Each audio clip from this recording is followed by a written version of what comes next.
Hello, Energy Rogue Nation. Welcome back to another weather discussion. Thank you all so much for tuning in.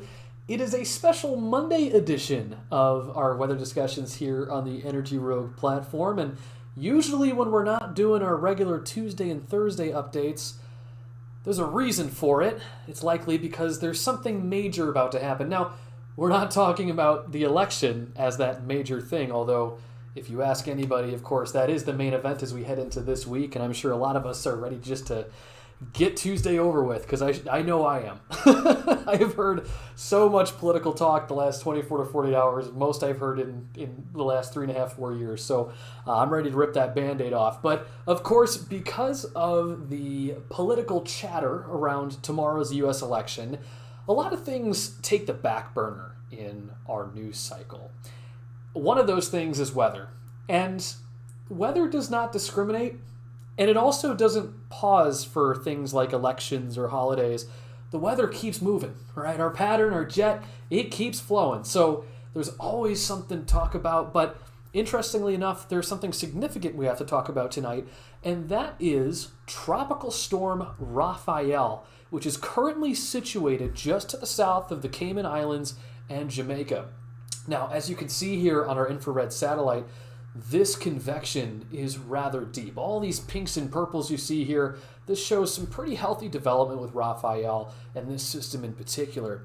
If you've been following us here on our weather discussions as we talked about Milton and Helene and Beryl, this is one of the things that we look out for, is these purple and pinks that we see here on this infrared satellite map. But for those of you that are new, these pinks and whites that you see here is representative of temperature. This is an infrared satellite.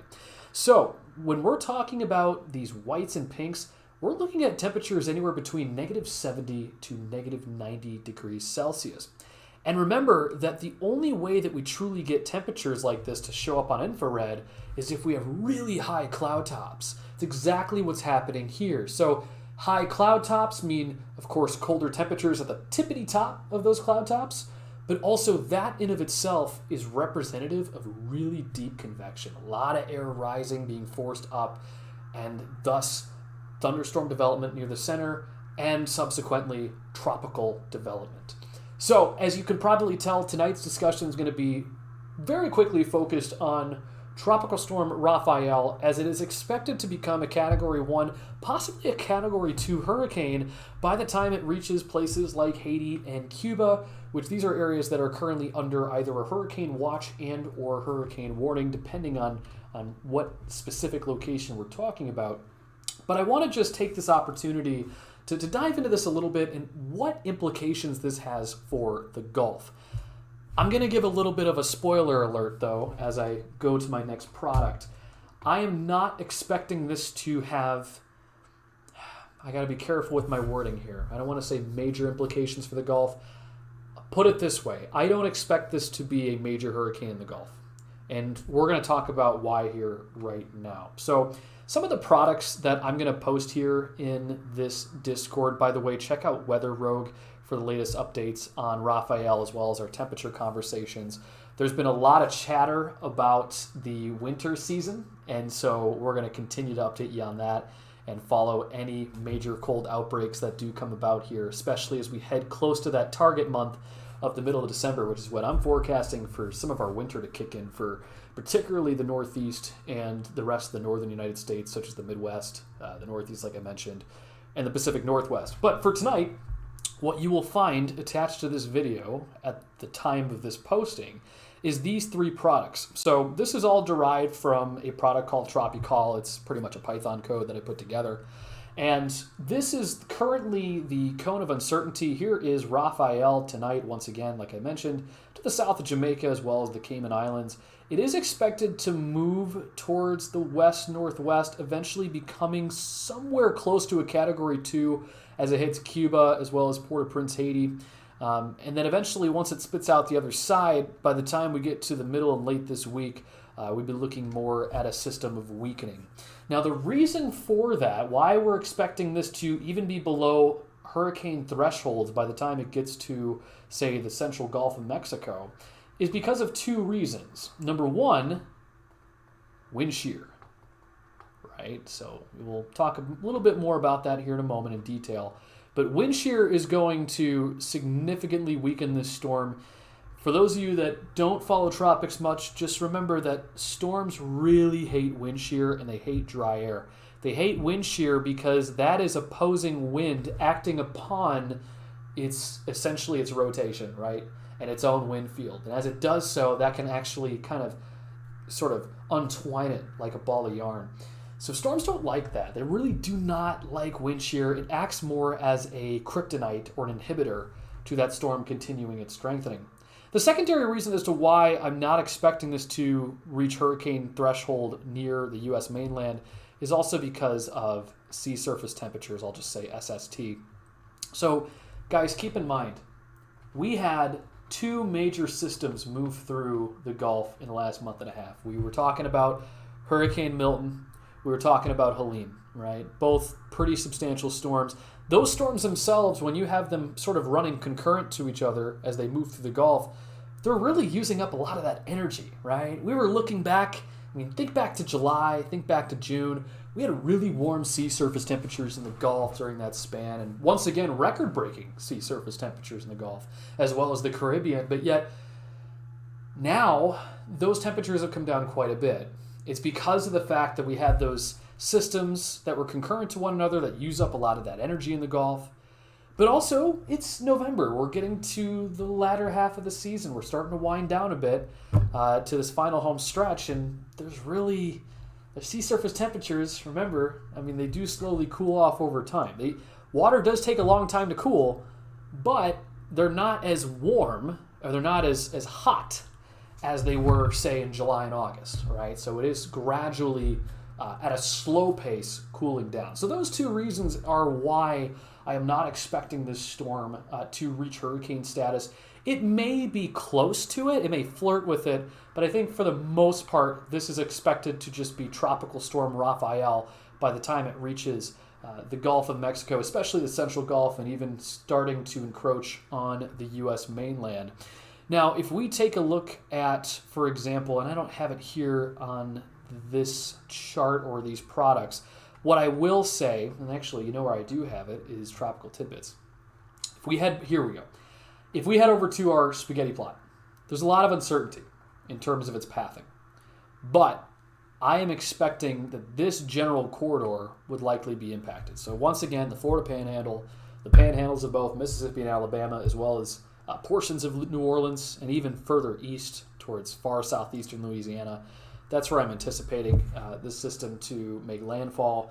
But like I said, I am really not bullish on this at all. And as a matter of fact, I would actually punt this question over to Brian and Bill as far as what this means for general impacts. Because, of course, I would argue that there could be impacts to, say, shipping lanes, if any, for crude. But, again, we're not talking about a substantial major hurricane. We're not even really talking much about a hurricane at all by the time it reaches this area. It's going to be in a weakening state. So expect some impacts depending on where your stakeholdings are in terms of crude, depending on what that may be. To some of these shipping lanes being impacted, maybe even some rigs. But otherwise, I would argue some relatively minimal impacts are expected, because I can't stress enough. It's not going to be in a good environment whatsoever once it moves into the Gulf. And here's sort of the nice sort of bow to put on that thought. Take a look at this. This product that I posted is what's called Ships. And Ships is a wonderful product. And for those of you that have been following my work, I love to use this as much as I can, because it pretty much just gives you the entire kitchen sink, from the projected strength of the storm, its pathing, its probability of rapid intensification over a certain period of time. So, for example, we see the highest probability of rapid intensification being within this 24-hour window, which makes sense because this environment out in the Caribbean is much more favorable versus the Central Gulf. We got warmer sea surface temperatures, way less shear to worry about. We don't have a big sprawling jet stream that's cutting across that far south, as opposed to, say, the Gulf, which we are expecting that jet to dip down towards the Gulf and really bring that shear that we're talking about. And so that makes a lot of sense, right? So you can look at that way. You can see the probability of rapid intensification over a certain period of time. It also gives you the climatological normal with respect to that. But I think the coolest thing that I like about this is when I say it gives you the kitchen sink, I mean it really does. It shows you, for example, wind shear over a certain period of time. It also shows you the sea surface temperature change with time, the relative humidity, the heat content. And that's what I want to turn your attention to tonight, because it really does summarize everything I'm trying to drive home. So for example, if we look here at wind shear, right? So this is 0 and this is 50 knots. Notice how our wind shear, say over the next 24 to 48 hours, is relatively low. It's pretty negligible. But then once we get to, say, later on in the week, so we're talking, I don't know, we'll say Thursday, Friday time frame, look what happens to your wind shear here. It just spikes. And the reason for that, as I just mentioned before, we are expecting to have a jet, our shortwave trough or an area of low pressure, dig far south across the Gulf. And when that happens, that's going to bring with it a crap ton of northwesterly winds, even west to northwesterly backed winds. That also brings with it a crap ton of shear. Once again, storms don't like that. And so once Raphael moves into that corridor of higher elevated shear, that is going to significantly weaken it down to, again, likely a tropical storm. We then look at sea surface temperatures. Same thing. Look, 30 degrees Celsius that this storm is working with out here in the Caribbean, just to the south of the gap, that Yucatan Peninsula. It's got plenty of energy to work with, and that's why we're expecting it to strengthen to a hurricane and possibly make a run for Cat 2 before it hits Cuba.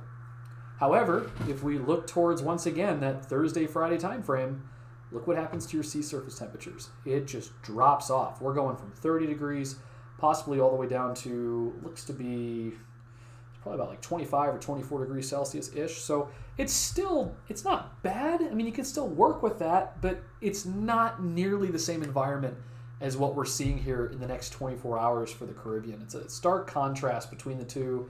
And of course, as we just mentioned, the same thing can be said about the wind shear component as well. Also, look at your relative humidity. Here's another huge variable. Here's actually reason number 3. We mentioned the temperatures and the sea surface temperatures. We mentioned our wind shear. Look at your relative humidity, right? You have a lot more, we'll call it, somewhat saturated environment in this area of the Caribbean, but then look at that drop off by the time we get to Thursday, Friday. Not only is it working against wind shear and lower sea surface temperatures, but also you go from a relative humidity of near 80% down to 25% relative humidity between that 7 to 500 millibar height level. In translation, that is dry. So this storm is working against a lot of resistance once it gets towards the Gulf. And finally, to even just summarize this, the heat content, which is in terms of kilojoules per centimeter squared, you can also see that, as we head on towards the next few days, look at that energy drop off, right? We encounter quite a bit of drop off in our heat content, especially as we get towards later in the week. So I think that drives home the point pretty well. I don't have to say any more. Again, expect this to be Category 2 by the time it makes landfall near Cuba as well as Haiti. But then once it moves off land and continues its sort of northwestward track and then eventually northeast, expect pretty low impacts to the Gulf. Not expecting or anticipating it to become a hurricane. Even if it did, I highly doubt that it stays a hurricane for long. It's just got way too much working against it. So very stark contrast to what we saw with Milton as well as even Helene earlier in the last couple of months, really, where it had a lot more to work with, a much more favorable environment. This is the total opposite of that.